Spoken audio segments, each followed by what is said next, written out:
ఇప్పుడు టీటీడీ వారి నుంచి వచ్చిన సమాచారం ఏంటంటే, తిరుచానూరు శ్రీ పద్మావతి అమ్మవారి ఆలయంలో అమ్మవారి యొక్క వార్షిక వసంతోత్సవాలు జరగనున్నాయండి.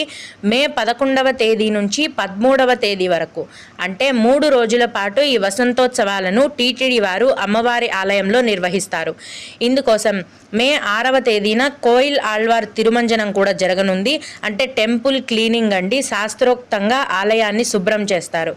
ఈ వసంతోత్సవంలో పాల్గొనాలనుకునే భక్తులు ఒక్కొక్కరికి 150 రూపాయలు చెల్లించి ఈ వసంతోత్సవంలో పాల్గొనొచ్చు. అలాగే కడపలో ఉన్న శ్రీ దేవుని కడప లక్ష్మీ వెంకటేశ్వర స్వామివారి ఆలయంలో వార్షిక తెప్పోత్సవాలు జరుగుతాయండి. మే 10 నుంచి 12వ తేదీ వరకు, అంటే 3 రోజుల పాటు తెప్పోత్సవాలను టీటీడీ వారు నిర్వహిస్తున్నారు. ఈ 3 రోజుల పాటు ఉదయం 10 నుండి 11 గంటల వరకు స్నపన తిరుమంజనాన్ని నిర్వహిస్తారు. అలాగే సాయంత్రం 5